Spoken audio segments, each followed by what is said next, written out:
Stop scrolling right now. What I'm about to tell you will make your blood run cold and change how you look at strangers forever. I was 11 years old when a human trafficker tried to sell me for 500 ton. 11. A child who should have been playing with dolls was instead fighting for her life in ways no human being should ever have to experience. This isn't some made-up horror story. This happened to me. And 60 years later, my childhood nightmare came back to haunt another monster, and this time I was ready for him. Hit that subscribe button now, because what you're about to hear needs to be shared with every parent, every child, every person who thinks that could never happen to me. Because that's exactly what my daddy thought when he sold me to a stranger. Yes, you heard that right. My own father sold me. My name is Margaret Louise Henderson, and I'm 75 years old. What I'm about to tell you happened in 1963 when I was just 11 years old, in a small Kentucky town called Pine Ridge. But before you think this is ancient history, let me tell you something that'll shake you to your core. The same thing is happening right now, today, to children in your neighborhood.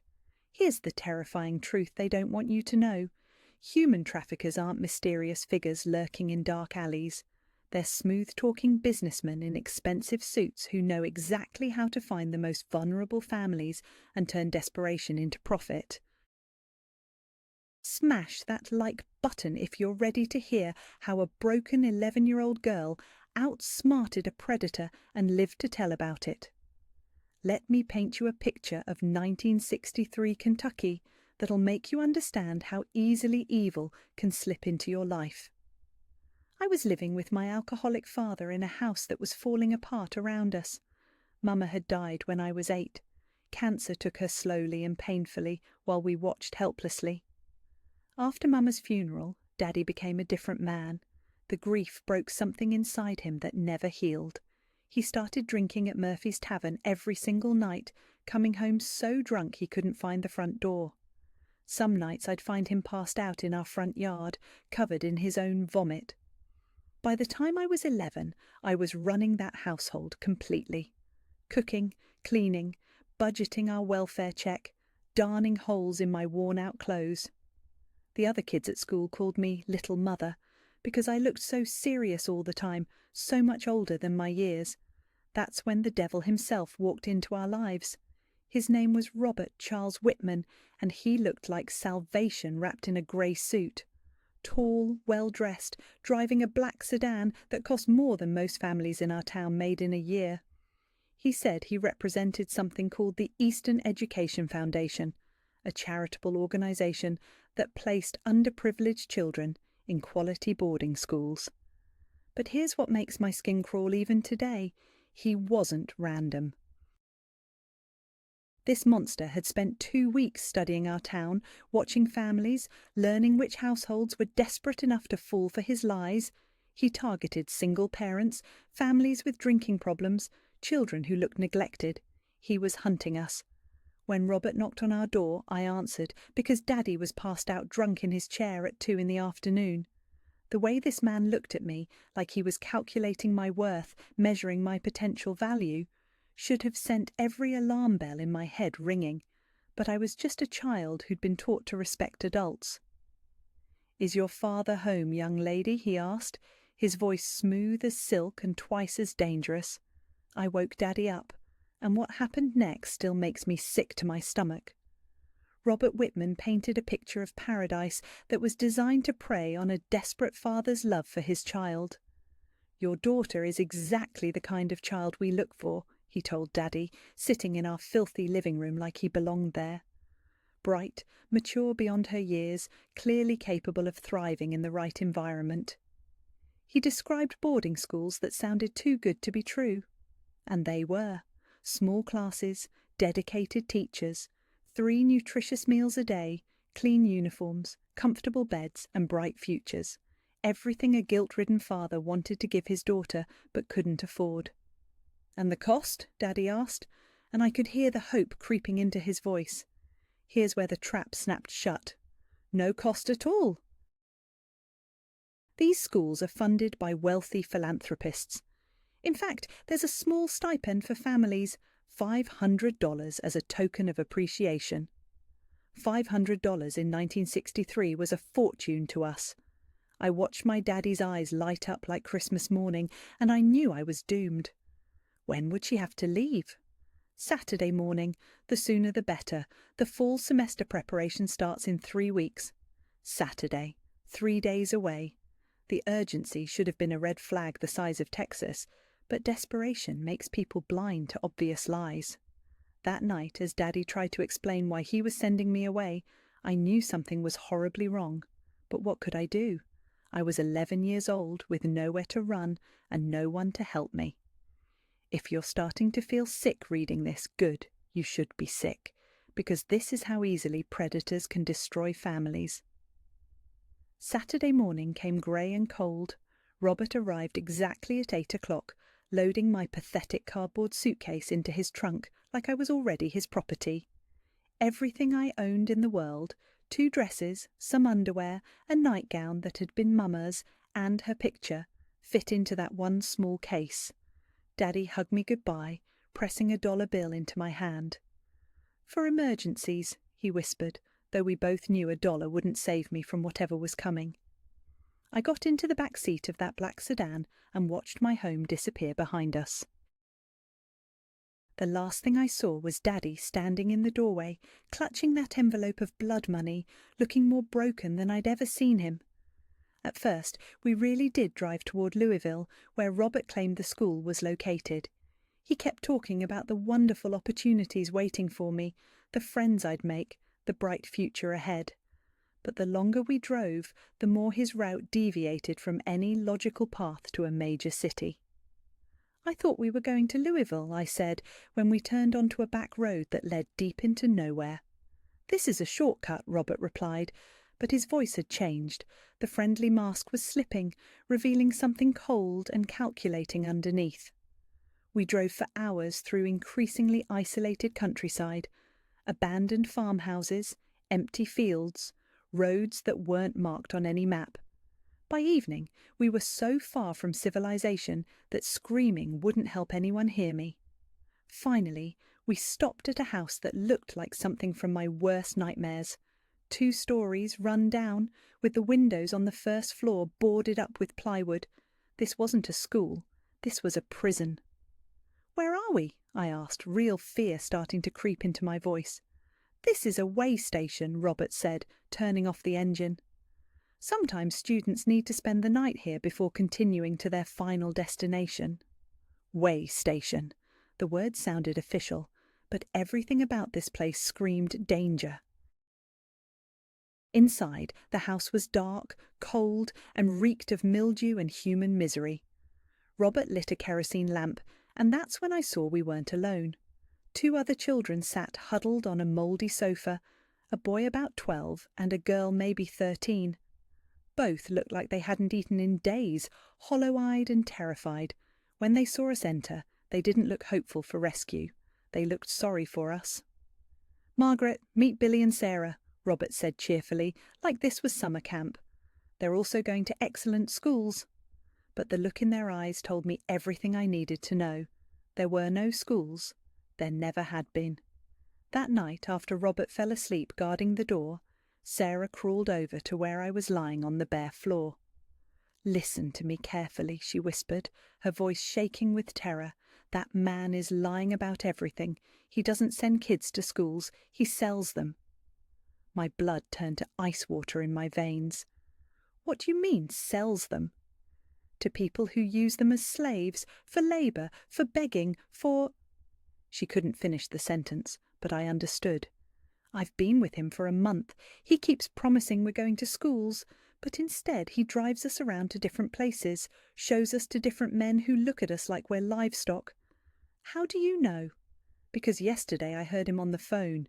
He told someone he had 3 prime specimens ready for delivery. Fresh from good families, no one would come looking for us. He's planning to sell us tomorrow." Sarah told me about Billy, who'd been travelling with Robert for 3 months after his parents died in a car accident. About other children who'd been transferred to different locations and were never seen again. about the fake paperwork Robert had created to make everything look legitimate. "Your daddy thinks you're at a boarding school," she whispered.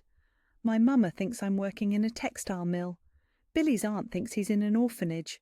Robert's got official-looking papers for all of it." I stared at the water-stained ceiling, my mind reeling. My father, sitting at home with his blood money, thinking his daughter was getting the education of a lifetime. Meanwhile, I was lying on a filthy floor, waiting to be sold like cattle. "Tomorrow he's taking us to meet someone in Tennessee," Sarah continued. "I heard him say this buyer specializes in young workers for his business operations." Young workers. The euphemism made me want to vomit. Hit that like button if you're feeling the same rage I felt that night. The fury of a child who realized the adults who were supposed to protect her had failed completely. I didn't sleep at all that night. I lay there making desperate plans, trying to figure out how 3 children could outsmart a grown man who held all the cards. We had no money, no idea where we were, no way to contact anyone who might help us. But I had something Robert Whitman didn't expect. I had nothing left to lose. When morning came, Robert was whistling while he made coffee, acting like this was just another business day, which for him it was. We were inventory to be delivered, nothing more. "Rise and shine, children. Big day ahead. We're going to meet some very nice people who have wonderful opportunities for you." The way he said opportunities while looking at us like merchandise made my skin crawl. This man wasn't just evil, he enjoyed what he was doing. We were given stale bread and lukewarm coffee for breakfast, hardly the nutritious meals he promised our families. Then he tied our hands with rope before leading us to his car. "Safety precaution," he said when I asked about the ropes. "Can't have you accidentally opening car doors on these dangerous mountain roads." But we all knew what the rope really meant. We were prisoners now, and the pretense was over. The drive through Tennessee should have been beautiful, but it felt like a funeral procession. Each mile took us farther from home, deeper into a nightmare that seemed to have no end. Robert was in an excellent mood, humming along to the radio and pointing out scenery like we were tourists. "See that mountain? They filmed part of a movie there. You kids are so lucky to see so much of the country." Lucky. This monster thought we were lucky to be kidnapped and sold into slavery. After 3 hours, we turned onto a dirt road that wound deep into the forest. Trees blocked out the sunlight, making it feel like we were descending into hell itself. At the end of the road sat a log cabin that looked like a hunting lodge, surrounded by thick pines that would muffle any screams. There was already another car there, a red Cadillac with Tennessee plates. Someone was waiting for us, someone who had money to spend on children. "Here we are," Robert announced. "Your new friends are inside, just dying to meet you." He untied our hands and led us up to the cabin. Every step felt like walking to my own execution, but I forced myself to keep moving. Sarah and Billy stayed close beside me. We were all each other had now. The door opened before Robert could knock, revealing a man in his 50s wearing expensive clothes and a gold watch. He looked us over with the cold assessment of someone evaluating livestock at market. "These are the ones I told you about, Mr. Morrison," Robert said. "All from good mountain families. No one's going to come looking for them." Mr. Morrison walked around us in a slow circle, examining us like we were horses he might buy. When he got to me, he tilted my chin up with one finger, studying my face with calculating eyes. "The blonde's young," he said. "How old?" 11, but mature for her age. Smart, follows directions well, learns fast." They were talking about me like I wasn't even there, like I was an object instead of a human being with thoughts and feelings and terror racing through my veins. "References?" "They've been travelling with me for weeks. Model behaviour. The boy's particularly obedient and both girls are teachable." Teachable. The word made my stomach turn. That's when something inside me snapped. Maybe it was thinking about Mama, maybe it was pure desperation, but suddenly I found my voice and the courage to use it. "Mister," I said to the man in the expensive clothes, my voice shaking but determined, "This man kidnapped us. He told our families we were going to schools, but he's lying. My daddy thinks I'm in Louisville getting an education, but this monster is trying to sell me like I'm a pig at auction." The cabin went dead silent. Robert's face drained of all colour, then flushed bright red with murderous rage. "She's just confused," he said quickly, but his smooth voice was cracking under pressure. Children sometimes make up stories when they're scared and in unfamiliar situations. But I wasn't done. Every word that came out of my mouth was a weapon aimed at this predator's heart. "Check his car," I continued, my voice getting stronger with each word. "He's got fake papers about schools that don't exist. And ask him about the other children. This isn't his first time selling kids. Ask him what happened to the ones who tried to run away." Mr. Morrison's eyes moved between Robert and me, and I could see him processing what I'd said. After what felt like an eternity, he spoke. "Show me these papers." Robert's hand moved toward his jacket, and for a terrifying moment I thought he might have a gun. But instead, he just stood there frozen, trapped by his own lies and the truth I'd forced into the light. "There seems to be some misunderstanding," Robert stammered. "Perhaps we should postpone this meeting until—" "No," Mr. Morrison interrupted, and his entire demeanour had changed. "I think the little girl is absolutely right. I think you'd better explain exactly what kind of operation you're running here, Mr. Whitman." That's when all hell broke loose. Robert made a desperate break for the door, but Mr. Morrison was faster and stronger. They crashed into each other, knocking over furniture and slamming into the walls. In the chaos, I grabbed Sarah and Billy, and we bolted outside. "The keys!" Sarah screamed. "Are the keys in his car?" They were. We piled into that black sedan, Sarah behind the wheel, even though none of us really knew how to drive. She'd watched her older brother operate their farm truck, so she had some basic idea of what to do. The engine stalled twice before Sarah got us moving, but finally we were racing down that dirt road as fast as the car would go. Behind us, I could hear shouting and the sound of the cabin door slamming. We made it about 2 miles before Sarah lost control on a sharp curve and we crashed into a drainage ditch. The car was stuck, steam pouring from the hood, but we weren't seriously hurt. More importantly, we'd made it close enough to the main highway that other people could see us. A farmer in a pickup truck stopped within minutes, then a salesman in a station wagon. Soon there were 6 people at the crash site, asking if we were okay, trying to figure out what had happened to 3 children alone on a mountain road. When Robert finally caught up to us, there were too many witnesses for him to try anything violent. He put on his smooth, concerned father act, claiming we were his children who had stolen his car, but it was too late. The Tennessee State Police had already arrived. The trooper who responded was named Sergeant Williams, and he was nobody's fool. One look at our terrified faces, our torn clothes, and Robert's nervous explanations, and he started asking the right questions. "These are your children, sir?" "Well, not exactly my biological children. I'm transporting them to educational institutions on behalf of their families. I have all the proper documentation." "Let's see that documentation." Robert's fake papers fell apart under even basic scrutiny. The school addresses were non-existent, the phone numbers were disconnected, and the signatures looked forged by someone with shaky hands. Meanwhile, Sergeant Williams questioned us separately, and our stories matched in every important detail.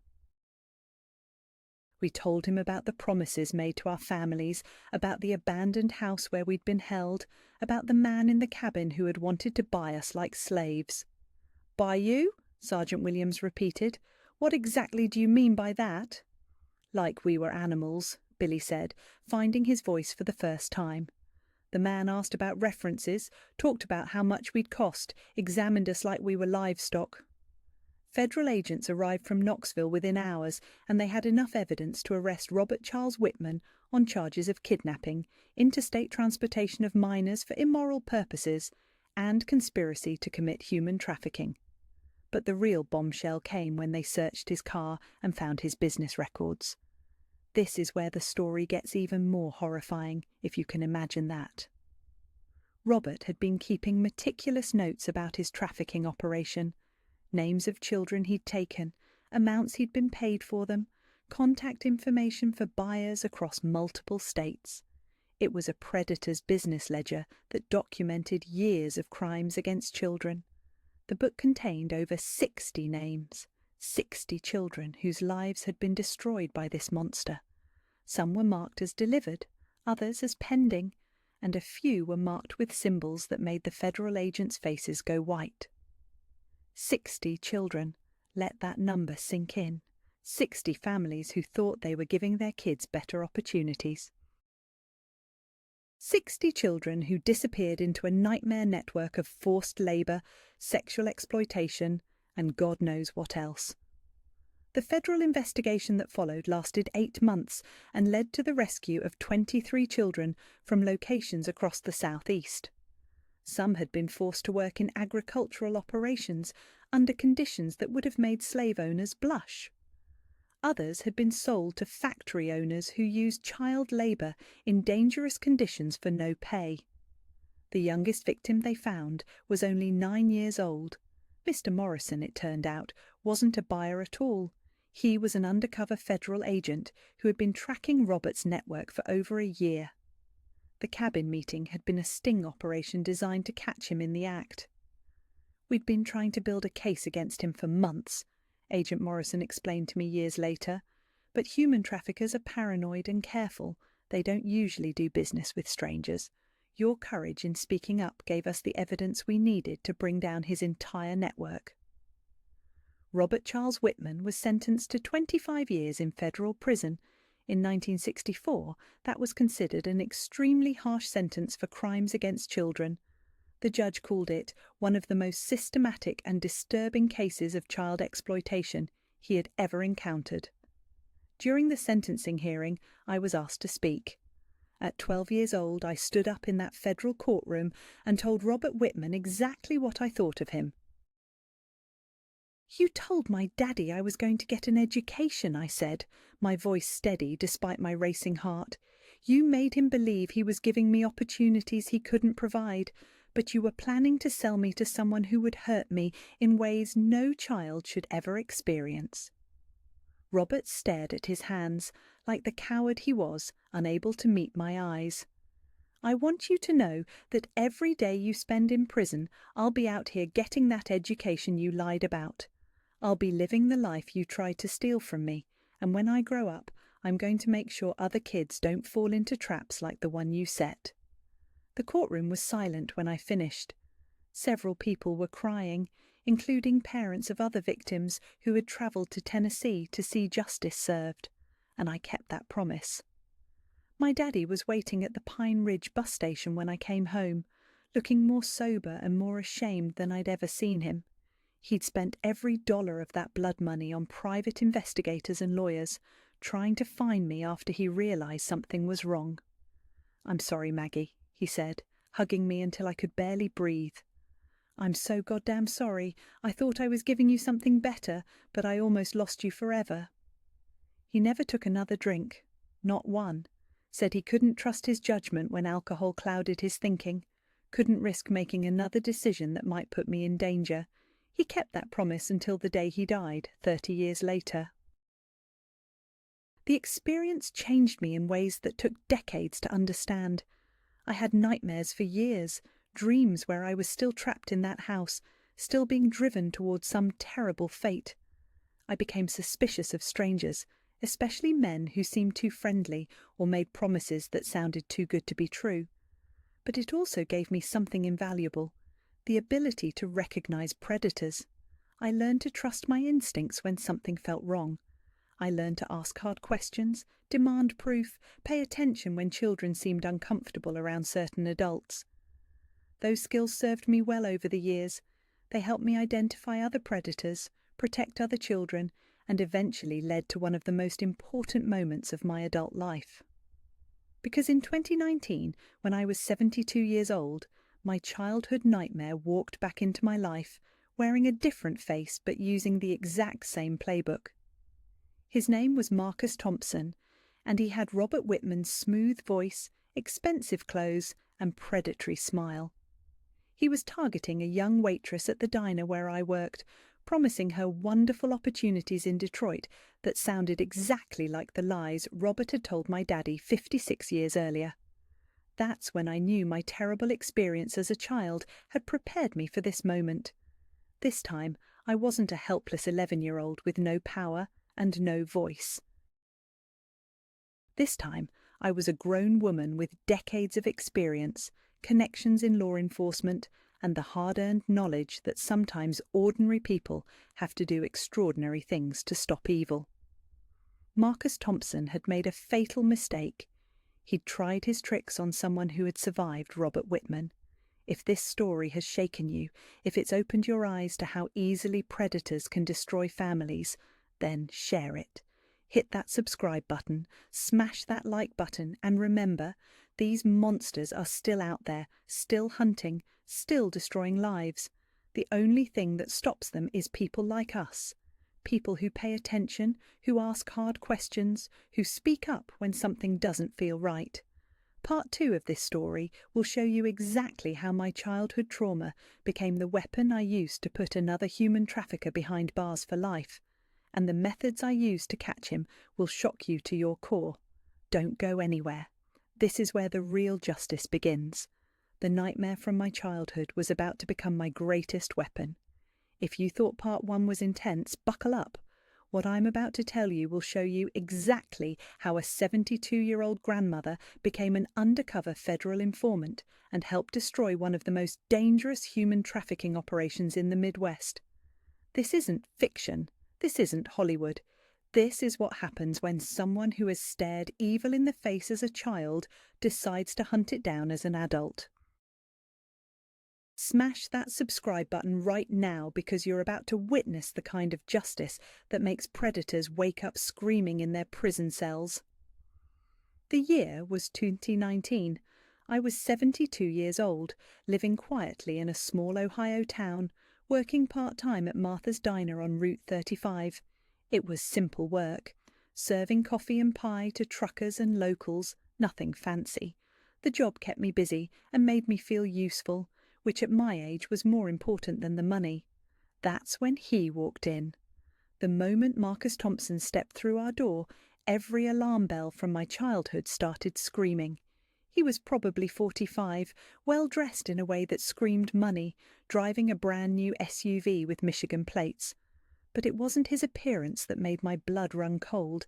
It was the way he looked around, calculating and predatory, like a wolf studying a flock of sheep. He sat in Cindy Patterson's section, and I watched him work on her with the same systematic precision Robert Whitman had used on my family 56 years earlier. Cindy was 19, sweet as apple pie, and vulnerable as a newborn lamb. Her mama was strung out on meth, her daddy had been gone since she was 12, and she was working 2 jobs trying to support her little brother Tommy. The kind of desperate situation that predators can smell from 3 counties away.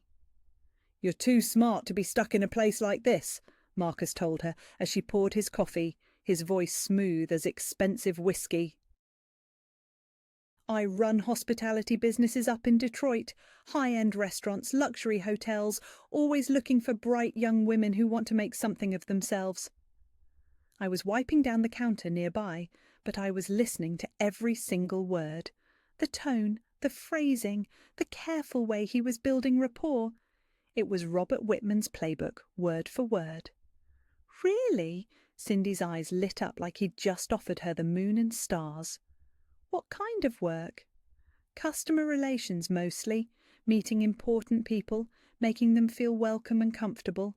The pay is exceptional, probably 5 times what you're making here, plus full benefits, room and board, opportunities to travel and see the world." My hand started shaking so hard I nearly dropped the coffee pot. I'd heard this exact speech before, delivered in the same confident tone, painting the same impossible dreams.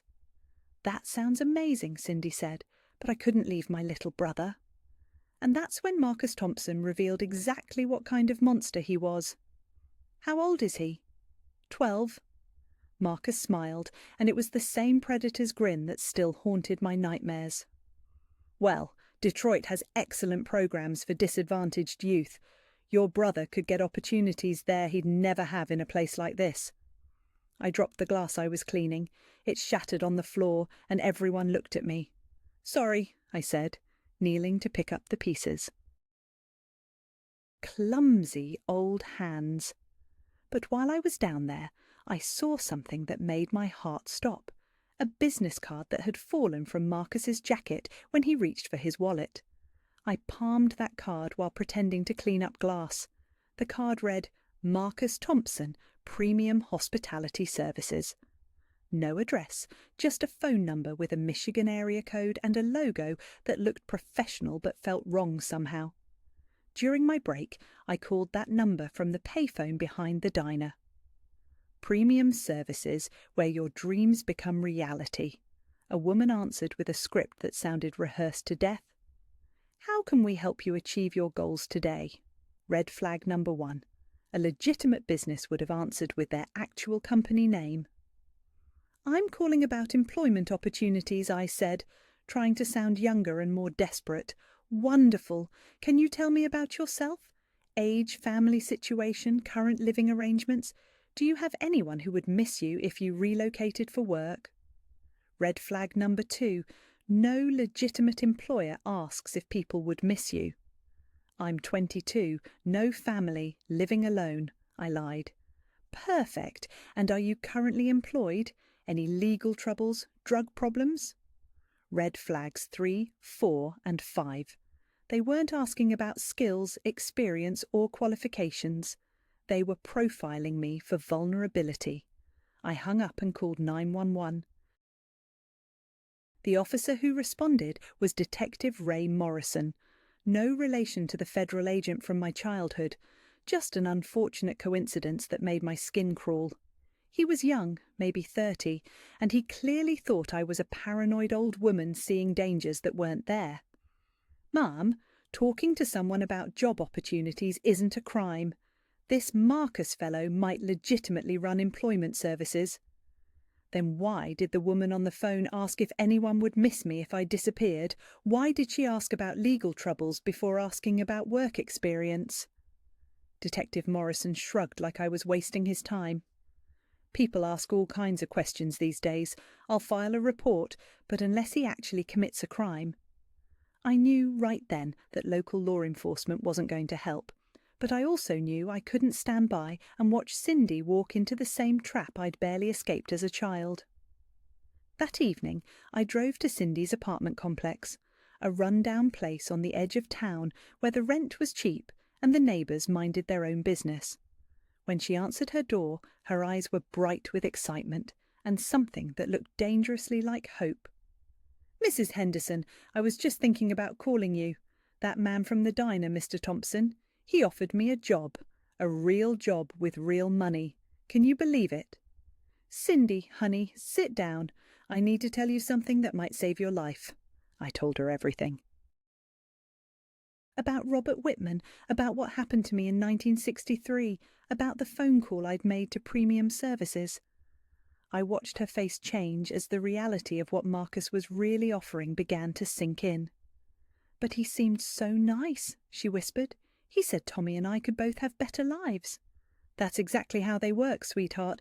They find people who are desperate for something better, and they use that hope like a weapon." Tommy had been listening from the kitchen, and now he came over and sat beside his sister. At 12 years old, he was exactly the age I'd been when Robert tried to destroy my life. "Are you saying this man wants to hurt Cindy?" he asked. "I'm saying this man makes his living by selling people, and once he gets them away from everything they know, they disappear forever." We spent the next 2 hours going through everything Marcus Thompson had said, and it was all classic predator behaviour. The too-good-to-be-true promises, the urgency to leave town quickly, the insistence on keeping the opportunity secret until everything was arranged. "What do we do?" Cindy asked, fear finally replacing the hope in her voice. "We're going to catch him," I said, "and we're going to make sure he never hurts another soul." Because here's what I'd learned in the 56 years since Robert Whitman tried to sell me. Predators succeed because good people don't want to believe such evil exists. But I'd seen that evil up close. I'd survived it. And I'd be damned if I was going to let it happen again on my watch. The plan we came up with was dangerous, but it was the only way to gather the evidence law enforcement would need to take Marcus seriously. Cindy would call Marcus and tell him she was interested in the job. She'd arranged to meet with him, but I'd be there too, hidden nearby with a tape recorder. If we could get him to admit what he was really doing, we'd have proof that couldn't be ignored. What we didn't know was that we were about to uncover something much bigger and more terrifying than one man preying on vulnerable girls. 2 days later, Marcus picked Cindy up at the diner, just like he'd promised. But he didn't know that I was following in my old Honda, staying far enough back that he wouldn't notice me, but close enough to keep them in sight.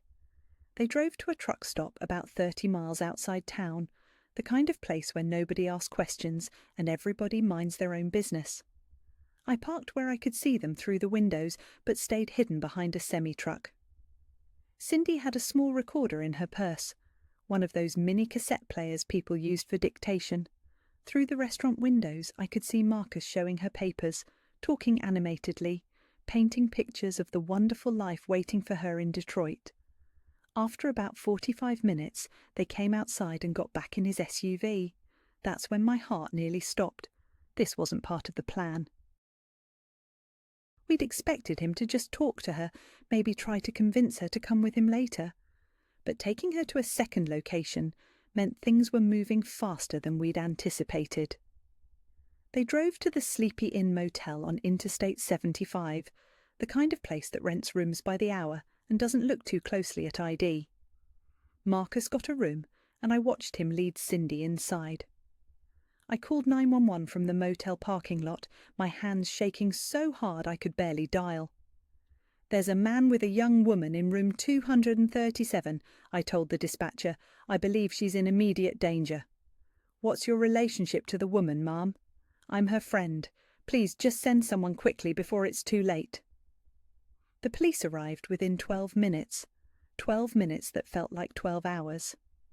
When they knocked on the door, Marcus tried to claim that Cindy was there voluntarily, that they were conducting a legitimate business meeting. But Cindy had gotten him to talk. She'd recorded him explaining exactly how his operation worked, and what she captured on that tape was enough to make seasoned detectives sick to their stomachs. "The way it works is simple," Marcus's voice said on the recording. "You come to Detroit, I provide housing and training for your new career. The initial investment is usually around $25,000, transportation, documentation, wardrobe, room and board during the training period." $25,000? Cindy had asked. "I don't have that kind of money." "That's the beauty of the system. You work it off through your earnings. Most girls can clear their debt in 2 to 3 years if they're cooperative and follow the rules." 2 to 3 years of sexual slavery disguised as debt repayment. "What kind of rules?" "Standard business practices. You live in company housing. You work the shifts you're assigned. You turn over your earnings to management for debt service and expenses. Very straightforward. And if someone doesn't want to follow the rules—" Marcus's laugh on that tape was the sound of pure evil. "Let's just say we have very effective ways of helping girls understand the importance of cooperation. The ones who learn fast tend to have much more comfortable experiences than the ones who fight the system." The recording was enough to arrest Marcus Thompson on charges of attempted human trafficking, but it was just the beginning. When federal agents searched his SUV and his motel room, they found evidence of an operation that stretched across 6 states. Marcus wasn't just a small-time predator like Robert Whitman had been. He was part of a sophisticated network that moved hundreds of victims through a pipeline of forced prostitution, labor trafficking, and sexual exploitation. In his laptop, agents found a database with over 300 names, girls and young women from small towns across the Midwest, all marked with codes indicating their status, location, and earning potential. Some were marked as active, others as transferred, and a few were marked as discontinued, a euphemism that made my blood run cold. They also found financial records showing that Marcus's network was generating over $2 million per year in revenue. $2 million built on the destruction of human lives. The investigation that followed Marcus's arrest was like pulling on a thread that unravelled an entire tapestry of evil. Within 6 months, federal agents had arrested 43 people across 6 states. They'd shut down 12 different businesses that were actually fronts for trafficking operations. They'd recovered over $3 million in assets. Most importantly, they'd rescued 87 victims, some of whom had been missing for years. One of those victims was a girl named Sarah Mitchell from West Virginia. She'd been taken when she was 16, told she was going to work in a restaurant in Columbus. Instead, she'd spent 3 years being moved from city to city, forced to work in massage parlours and escort services, never allowed to keep a penny of the money she earned. When they found Sarah, she was 21 years old, but looked 40. Malnourished, covered in scars, so psychologically broken that she couldn't remember her own last name. But she was alive, and that was more than anyone had dared hope. Another victim was Maria Santos, taken from her family in Texas when she was just 14. She'd been told she was going to work as a nanny for a wealthy family in Detroit. Instead, she'd been sold to a brothel where she was forced to service up to 20 men per day. When federal agents found Maria, she was 18 and pregnant with a child whose father could have been any of hundreds of men who had paid to rape her. But she was free, and for the first time in 4 years, she could make her own choices about her life. Every single one of these girls had the same story. They'd been recruited by smooth-talking men who promised them opportunities too good to be true, then disappeared into a nightmare network of exploitation and abuse. The trial lasted 6 months and made national news. I testified for an entire day, telling the jury about my experience with Robert Whitman and explaining how I'd recognized the same tactics in Marcus Thompson. "Your Honour," I said during my testimony, "I've been waiting 56 years to stop a monster like this. Marcus Thompson uses the exact same methods that were used on me when I was 11 years old. He preys on desperation, turns hope into horror, and treats human beings like commodities to be bought and sold." I looked directly at Marcus as I spoke, and he had the same coward's inability to meet my eyes that Robert Whitman had shown decades earlier. The only difference between Marcus Thompson and the man who tried to sell me in 1963 is scale. Robert Whitman destroyed dozens of lives. Marcus Thompson destroyed hundreds. When the prosecutor played Cindy's recording for the jury, you could hear a pin drop in that courtroom. Marcus Thompson's own voice, describing how he broke young women down and built them back up as whatever his customers wanted them to be. The verdict came back in less than 3 hours. Guilty on all counts. Marcus Thompson was sentenced to life in prison without the possibility of parole on the trafficking charges, plus an additional 60 years for conspiracy, money laundering and racketeering. The judge called it one of the most extensive and systematic cases of human exploitation in the history of the federal court system. But for me, the real victory came 8 months after the trial. I was back at Martha's Diner, back to serving coffee and pie and listening to truckers complain about gas prices when Cindy walked through the door. But she was different now. Her back was straight, her head was up, and when she smiled at me, it reached all the way to her eyes. "Mrs. Henderson," she said, and her voice was strong and confident now. "I wanted to thank you for saving my life, and I wanted you to know I'm going to be okay."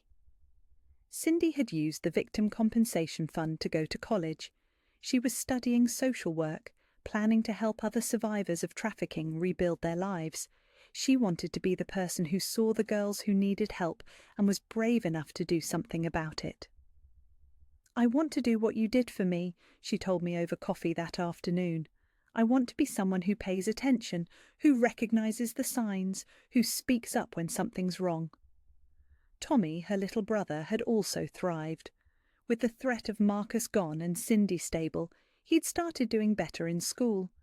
He was talking about becoming a police officer when he grew up, inspired by the agents who had saved his sister. As for the other victims of Marcus's network, They were all in various stages of recovery. Some had returned to their families, others were in long-term therapy programs, learning to trust the world again. A few, like Sarah Mitchell, were so damaged that they'd need support for the rest of their lives. But they were all free, all alive, all given a second chance that they wouldn't have had if one paranoid old woman hadn't trusted her instincts and refused to mind her own business. The nightmares from 1963 never completely went away, but they served a purpose. They kept me alert, kept me watching, kept me ready to act when evil showed its face again. Over the next 3 years, I became a volunteer with several anti-trafficking organisations. I spoke at conferences, trained social workers and law enforcement officers, helped develop programs to identify and assist victims. Because here's what I learned. Evil counts on good people to look the other way, to assume someone else will handle the hard problems, to convince themselves that such terrible things couldn't possibly be happening in their nice, quiet communities. But I'd seen evil up close. I'd survived it as a child and defeated it as an adult. And I knew that sometimes the most important thing you can do is simply pay attention to the person sitting alone in the corner, looking scared and out of place, and ask them if they're okay. Sometimes that question saves a life. Marcus Thompson died in federal prison 2 years ago. Heart attack, the guards said. I can't say I was sorry to hear it. The world is a safer place without him breathing the same air as the children he tried to destroy. If this story has moved you, if it's made you more aware of the vulnerable people in your community, then share it right now. Hit that subscribe button, smash that like button, and remember, we all have more power than we think to protect those who need protecting. The signs are always there if you know how to look for them. The promises that sound too good to be true, the people who ask the wrong questions, the opportunities that require cutting ties with family and friends. Trust your instincts, ask hard questions, speak up when something feels wrong, because somewhere out there right now, another Robert Whitman or Marcus Thompson is looking for his next victim, and the only thing standing between predators and prey might be someone just like you, someone who cares enough to pay attention and brave enough to act. Sometimes that's all it takes to change the world. Sometimes that's how you save a life. And sometimes, if you're very lucky, that's how you turn your worst nightmare into your greatest victory. My childhood trauma became the weapon I used to destroy a monster. Your awareness could be the shield that protects the next potential victim. Never forget, evil only wins when good people do nothing.